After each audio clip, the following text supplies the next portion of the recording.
നമ്മുടെ ജീവിതത്തിൽ പല സാഹചര്യങ്ങളിൽ ഒരുപക്ഷെ കുടുംബത്തിലായിരിക്കാം, അല്ലെങ്കിൽ ചങ്ങാത്തങ്ങളിലായിരിക്കാം, സ്കൂളിലോ കോളേജിലോ ആയിരിക്കാം, ജോലി സ്ഥലങ്ങളിലായിരിക്കാം, ഇങ്ങനെ വ്യത്യസ്ത സ്ഥലങ്ങളിൽ നമ്മൾ വളർന്നു വരുന്നതോടൊപ്പം ഇത്തരത്തിലുള്ള നാർസിസ്റ്റിക് ബിഹേവിയറുള്ള ആൾക്കാരുടെ പെരുമാറ്റം മൂലം വളരെയധികം ബുദ്ധിമുട്ടും കഷ്ടപ്പാടുകളും നമ്മളെ തന്നെ ക്വസ്റ്റ്യൻ ചെയ്യുന്ന അവസ്ഥയിലൊക്കെ നമ്മൾ വളരെ കടന്നു പോയിട്ടുണ്ടായിരിക്കും. ഞാനും എൻ്റെ ജീവിതത്തിൽ കുറേ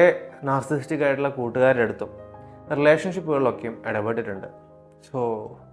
വളരെ ഡിഫിക്കൽട്ടായിട്ടുള്ള ടൈമായിരുന്നു. അവർക്ക് എപ്പോഴും അവർ പറയുന്നതാണ് സംഭവം,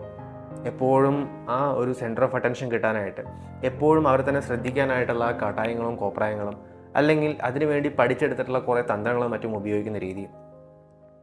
നമ്മൾ ചെയ്യുന്ന കാര്യങ്ങൾക്കൊന്നും ഒരു വിലയില്ലാത്ത അവസ്ഥ, നമ്മൾ ചെയ്യുന്ന കാര്യങ്ങൾ വെറും തുച്ഛമാണ്, അവർ അച്ചീവ് ചെയ്തിട്ടുള്ളതാണ് ഏറ്റവും പ്രാധാന്യം, കാര്യങ്ങളൊക്കെയും അവർക്കൊരു എൻ്റർടൈൻമെൻ്റ് ഉള്ള പോലെ, അല്ലെങ്കിൽ അവർക്ക് അതിന് ഏറ്റവും കൂടുതൽ അർഹത അവർക്കാണ്,